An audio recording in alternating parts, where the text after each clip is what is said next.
বিশ্বসেরা হলেও যদি দেশের জন্য কিছু করতে না পারো তবে জন্ম বৃথা। বাংলাদেশের নতুন যুগের শুরুতে বদলাতে আসছেন অনেক গুণী ও প্রতিভাবান মানুষ। তাদের মধ্যে একজন হচ্ছেন আশিক চৌধুরী। তবে শুধু তিনি নন, আরও অনেক বাংলাদেশি আছেন যারা দেশে ফিরলে বদলে যেতে পারে আমাদের প্রিয় বাংলাদেশ। বাংলাদেশের জন্য তাদের অবদান শুধু অনুপ্রেরণা নয়, বরং একটি নতুন স্বপ্নের দিগন্ত উন্মোচন করে। আশিক চৌধুরীর মতো আরও অনেক বিশ্বসেরা সন্তানরা যদি এগিয়ে আসেন তাহলে অচিরেই বদলে যাবে বাংলাদেশ। মনে আছে সেই অমর উক্তি, যাও বিদেশে দক্ষতা অর্জন করো বিশ্বের সর্বোচ্চ পর্যায়ে, কিন্তু ফিরে এসো বিজয়ের বেশে। আজকের প্রতিবেদনে আমরা জানাবো কারা সেই বিশ্বজয়ী বাংলাদেশি। আমাদের অনুপ্রেরণা হচ্ছেন সেই সব গর্বিত সন্তানরা যারা বিদেশের মাটিতে বিশ্বসেরাদের কাতারে পৌঁছেও মায়ের জন্য রেখে যাচ্ছেন অনন্য অবদান। তেমনি একজন আশিক চৌধুরী, যিনি বিলাসবহুল বিদেশি জীবনের হাতছানি উপেক্ষা করে বেছে নিয়েছেন বাংলাদেশকে। ভাবুন তো, যদি তার মতো আরও 10 জন প্রতিভাবান বিদেশ ফেরত বাংলাদেশি একসাথে কাজ করেন, কেমন হতে পারে বাংলাদেশের ভবিষ্যৎ? দেশের অন্তর্বর্তীকালীন সরকার ইতিমধ্যেই ভাবছে এমন উদ্যোগ নিয়ে, বিশ্বের বিভিন্ন দেশে গুরুত্বপূর্ণ পদে কাজ করা বাংলাদেশিদের নিয়ে। চলুন এমন মহান প্রতিভাবানদের সম্পর্কে জেনে নেওয়া যাক।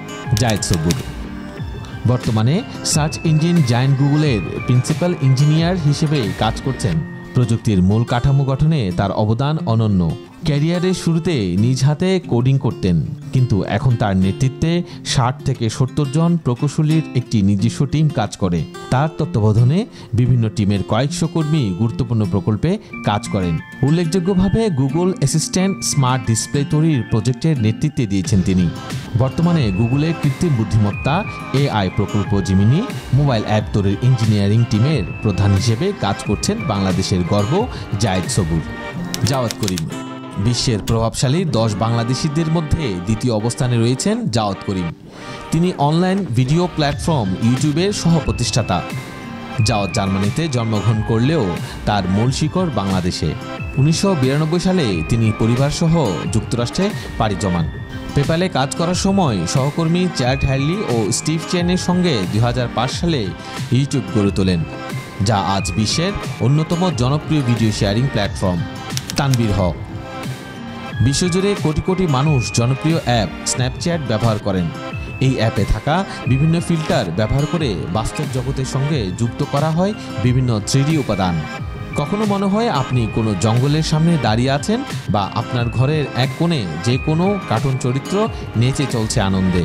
জানলে গর্ব হবে, স্ন্যাপচ্যাটের এই চমৎকার ফিচারগুলোর উন্নয়নে গুরুত্বপূর্ণ ভূমিকা রাখছেন একজন বাংলাদেশি, যার নাম তানভীর হক। তিনি স্ন্যাপচ্যাটের প্রোডাক্ট ম্যানেজার হিসেবে কাজ করেছেন এবং নতুন ফিচার ডেভেলপমেন্টে নেতৃত্ব দিচ্ছেন। উদীয়মান এই টেক লিডার বিশ্ব প্রযুক্তি অঙ্গনে বাংলাদেশের সম্মান বাড়িয়ে চলছেন।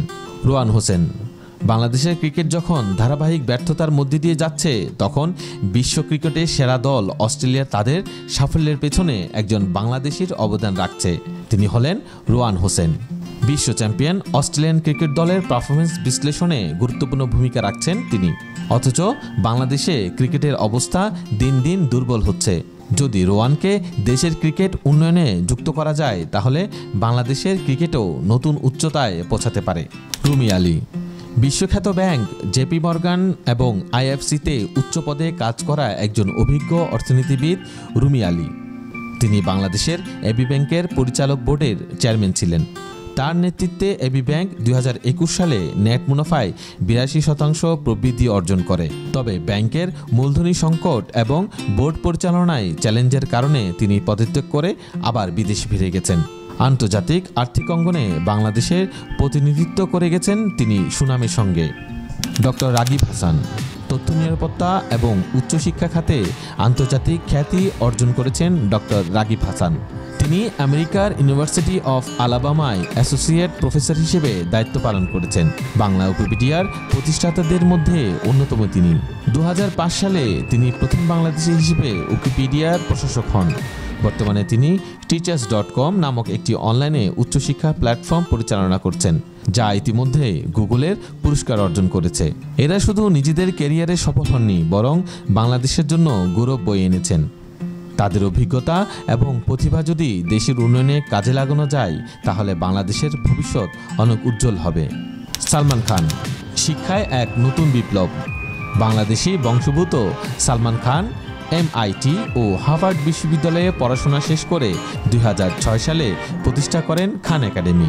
এই শিক্ষামূলক ওয়েবসাইট আজ লাখো শিক্ষার্থীদের জীবন বদলে দিয়েছে। খান একাডেমিতে আছে 1 লাখেরও বেশি অনুশীলন এবং 4000-এরও বেশি মাইক্রো লেকচার, সবই একেবারেই বিনামূল্যে।